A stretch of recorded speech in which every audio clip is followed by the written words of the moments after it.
రాజప్రాసాదం ఖాళీ చెయ్యాలని ప్రతాపసింహ చెప్పడంతో అతన్ని నరికేయాలి అనుకుని పైకి లేచి కింద పడిపోతాడు విక్రమసింహ. దాంతో అక్కడున్న అందరూ నవ్వుతారు. ఆ అవమానాన్ని చూడలేక విక్రమసింహను తీసుకుని అక్కడి నుంచి వెళ్లిపోతుంది భాగ్యలక్ష్మి. తామున్న ప్రదేశాన్ని ఖాళీ చేసి చెలికత్తెల కోసం ఏర్పాటు చేసిన భవనంలోకి వెళ్ళింది భాగ్యలక్ష్మి. అలాంటి ప్రదేశంలో ఉండటానికి ఒక రాణి, యువరాజు రావటం అందరిలో పెద్ద చర్చకు దారితీసింది. ఈ యువరాజులు చేసే దారుణాలు ఇంకెన్ని రోజులు భరిస్తారమ్మా? ఎందుకు మౌనంగా ఉంటున్నారింకా అని ఉండబట్టలేక అడిగింది ప్రమీల. ఏం చేయమంటావు? నీకు తెలియని విషయాలు కొత్తగా ఏమైనా ఉన్నాయా? పరిస్థితులు మనకు అనుకూలంగా లేనప్పుడు మనం ఒక అడుగు వెనక్కి వేయడంలో తప్పేం లేదు ప్రమీల అని అంది భాగ్యలక్ష్మి. మీరు కూడా ఈ రాజ్యానికి రాణే, అదెందుకు మర్చిపోతున్నారు అని మళ్లీ అడిగింది ప్రమీల. ఇప్పుడు నాకు ఆ హోదాలు ముఖ్యం కాదు, నా కొడుక్కి తల్లిగా ఉండి వాడి బాగోగులు చూడడం ముఖ్యం అని ఒక పక్కగా ఉన్న చెక్క మంచం మీద దుప్పటి వేసింది భాగ్యలక్ష్మి. మీరిలా తలవంచుతూ ఉండబట్టే వారి ఆటలు సాగుతున్నాయి అని బాధపడుతూ ప్రమీల అనగానే, తలెత్తుకునే రోజు వస్తుంది, ఆ రోజు నేను తల వంచడానికి కారణమైన ప్రతి ఒక్కరికి సమాధానం ఇస్తాను అని కాస్త గట్టిగా అంది భాగ్యలక్ష్మి. ఇకపోతే విక్రమసింహ శరీరం ఇంకా చాలా బలహీనంగా ఉంది. తల్లికి సహాయం చేయాలని ఉన్నా కూడా చెయ్యలేక నిస్సహాయంగా ఒక పక్కన కూర్చుని చూస్తూ ఉన్నాడు. ఆ ఇంట్లో ఒక చెక్క మంచం తప్ప మరేమీ లేకపోవడంతో ప్రమీలకు బాధగా అనిపించింది. దాంతో ఇక్కడుండమనడమే తప్పంటే కనీస అవసరాలకు ఏమీ ఏర్పాట్లు చేయకపోవడమేంటమ్మా? మీరన్నా అడగాలి కదా అని అంది. మనవున్నాయి కదా, ఒక్కొక్కటి నెమ్మదిగా తీసుకొద్దాం అని భాగ్యలక్ష్మి నెమ్మదిగా అనగానే, సరే నేను ఎవరినైనా సహాయానికి పిలిచి అవన్నీ తీసుకొస్తాను, అలాగే ఆహారం ఏర్పాటు చేస్తాను అని భారంగా అక్కడి నుంచి కదిలింది ప్రమీల. దూరంగా కూర్చుని ఏదో ఆలోచనలో ఉన్నాడు విక్రమసింహ. అతన్ని చూసిన భాగ్యలక్ష్మి, నువ్వు ఇవేవి ఆలోచించక నాన్నా, కాస్త విశ్రాంతి తీసుకో, వైద్యుడొస్తారు అని చెప్పి అతనికి నీళ్లందించింది. నాకిప్పుడు పర్వాలేదమ్మా, బానే ఉన్నాను అని విక్రమసింహ అనగానే బయట నుండి డప్పుల శబ్దం వినిపించింది. మరికొద్ది క్షణాల్లో పోటీ మొదలగబోతోంది అనేదానికి గుర్తుగా డప్పులు కొడుతున్నారు. అది విన్న విక్రమసింహ, అమ్మా పోటీకి నేను వెళ్తాను అంటూ మెల్లగా ముందుకు కదలాడు. ఆ మాటలకు ఆశ్చర్యపోయిన భాగ్యలక్ష్మి విక్రమసింహ దగ్గరకు వెళ్లి, నా మాట విను నాన్నా, వెళ్లి అవమానపడ్డం అవసరమంటావా? వద్దు అని అంది. లేదమ్మా, ఖచ్చితంగా నేను వెళ్లి తీరాల్సిందే, ఈసారి నాకు దక్కాల్సింది ఖచ్చితంగా దక్కాలి అని నమ్మకంగా అన్నాడు. గత జన్మలో విక్రమ్ కి అతి ముఖ్యమైన వీరముద్ర పుట్టుకతోనే వచ్చింది. అప్పుడు అది చూసి అందరూ ఆశ్చర్యపోయారు. విక్రమ్ తల్లి గర్భంలో ఉన్నప్పుడు పోటీలను చూడ్డానికి వెళ్లిన అతని తల్లి గర్భాన్ని దివ్యమైన వెలుగొకటి తాకింది. ఆ సమయంలో ఆమెలో ఏ మార్పు లేకపోయినా పుట్టిన బిడ్డకు ఆ గుర్తు ఉండటం చూసి ఆ రోజు ఆ దివ్య వెలుగు తల్లిని తాకింది కడుపులో బిడ్డ కోసమే అని అనుకున్నారు. దానికి తగ్గట్టు విక్రమ్ కూడా చిన్నతనం నుండే గురువులను కూడా ఆశ్చర్యపరిచేలా అన్ని విద్యల్లో ఆరితేరాడు.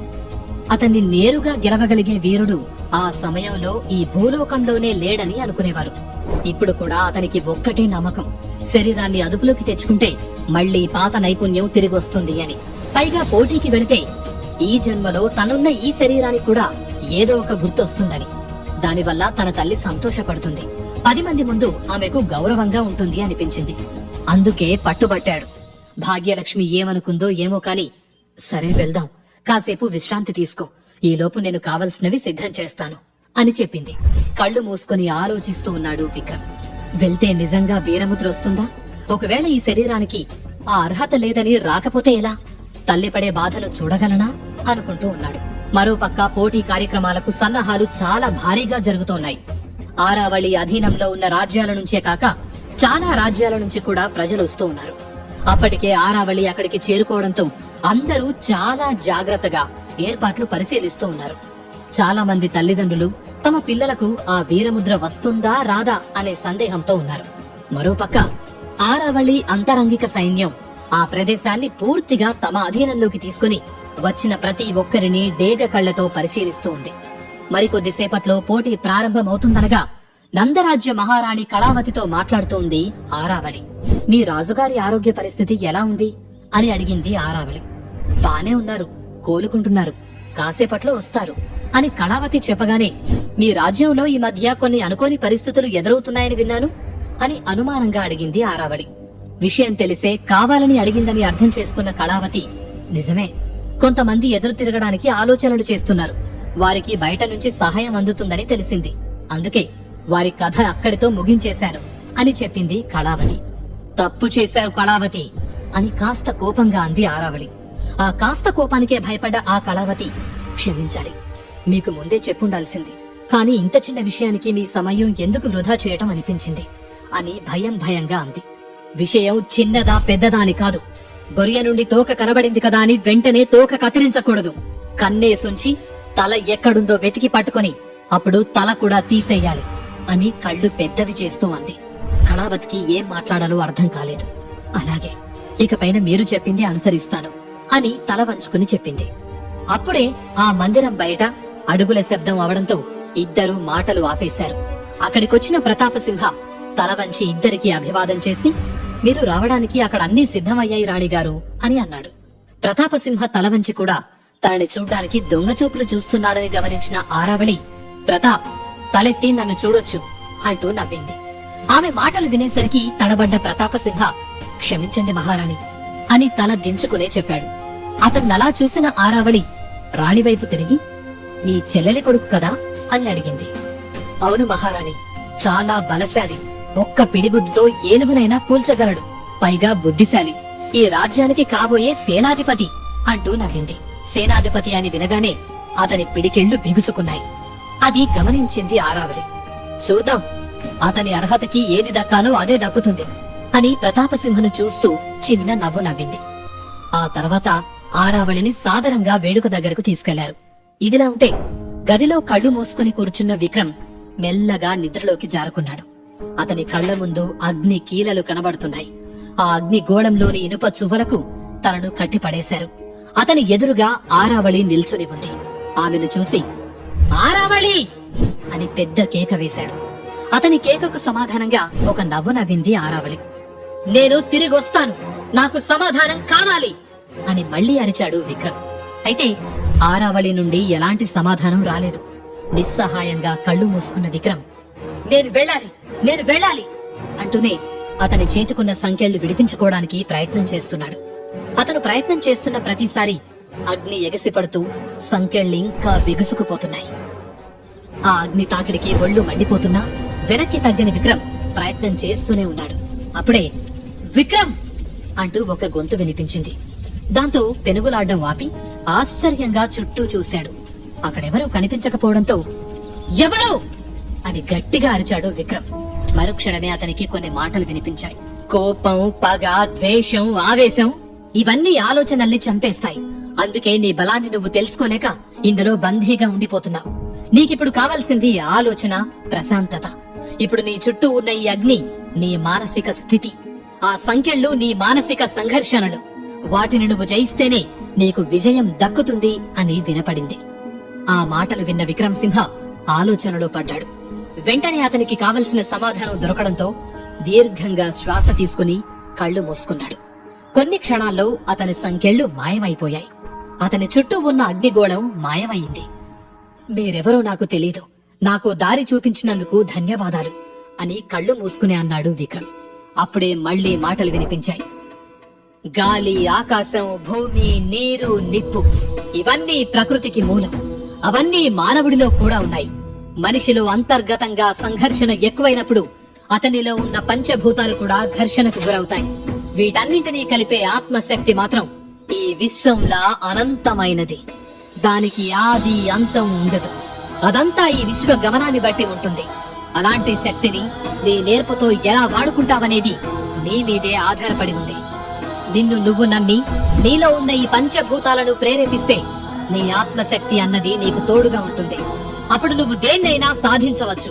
నీ బలం నీ శరీరం కాదు, నీ ఆత్మ. ముందు అది తెలుసుకో అని మళ్లీ చెప్పింది ఆ గొంతు. నీ సందేశం అమృత తుల్యం అంటూ చేతులెత్తి నమస్కరించాడు విక్రమ్. విజయోస్తు అంటూ అతన్ని దీవించి ఆ గొంతు మాయమైంది. అప్పుడే చల్లని గాలి అతని శరీరాన్ని తాకింది. మరుక్షణం అతని కుడి చేతి ఉంగరపు వేలికి ఒక ఉంగరం వచ్చింది. అతను దాని వైపు చూస్తూ ఉన్నాడు. అంతలో ఆ ఇంట్లో వస్తువులు సర్దుతున్న ప్రమీల చేతి నుంచి ఒక గిన్నె జారిపడ్డంతో ఉలిక్కిపడి నిద్రలేచాడు విక్రమ్. చుట్టూ చూశాడు. భాగ్యలక్ష్మి, ప్రమీల, ఒక పనివాడు వస్తువులన్నీ సర్దుతూ ఉన్నారు. ఇది కళ లేక నిజమా? ఒకవేళ నా ఆత్మ బంధించబడి ఇన్ని సంవత్సరాల తర్వాత అలా విడుదలై వచ్చిందా? అసలు ఆత్మల్ని బంధించొచ్చా? బంధిస్తే ఎవరు బంధించుంటారు? అది నిజమైతే మరి విడుదలవడానికి సహాయం చేసిందెవరు అని ఆలోచిస్తూ తన కుడి చేతిని చూసుకున్నాడు. ఆశ్చర్యంగా అతని వేలికి కలలో కనిపించిన ఉంగరం ఉంది. అదే ఉంగరం అతనికి పోయిన జన్మలో కూడా ఉంది. ఆ ఉంగరాన్ని ఎప్పుడు ఎవరు పెట్టారో కూడా తెలియదు. కానీ అతని తండ్రి ఎలాంటి పరిస్థితుల్లో అయినా ఉంగరాన్ని తీయొద్దని చెప్తూ ఉండేవాడు. చిత్రంగా అతను పెరుగుతూ ఉండగా అతనితో పాటు ఉంగరం కూడా ఆ వేలికి తగినట్లు పెరుగుతూనే ఉండేది. ఆ ఉంగరాన్ని ఎందుకు తీయొద్దు అని ఎన్నిసార్లు తండ్రిని అడిగినా సమయం వచ్చినప్పుడు నీకే అర్థమవుతుంది అనేవాడు తప్ప అంతకు మించి చెప్పేవాడు కాదు. విచిత్రంగా ఈ కల తర్వాత అతని చేతికి మళ్లీ ఉంగరం వచ్చింది. దానివైపు ఆశ్చర్యంగా చూస్తున్న విక్రమ్ దగ్గరికొచ్చిన భాగ్యలక్ష్మి, లేచావా అని అడిగి అతని చేతుకున్న ఉంగరాన్ని చూస్తూ ఇదెక్కడిది అని అడిగింది. తడబడ్డ విక్రమ్ తల్లికేమని సమాధానమివ్వాలో అర్థం కాక అటు ఇటూ చూసి అంటే ఇక్కడ మంచం కింద కనిపించింది, బాగుంది కదా అని పెట్టుకున్నాను అని అన్నాడు. ఆ ఉంగరం మెరుస్తూ త్రిశూలం గుర్తుతో ఉంది.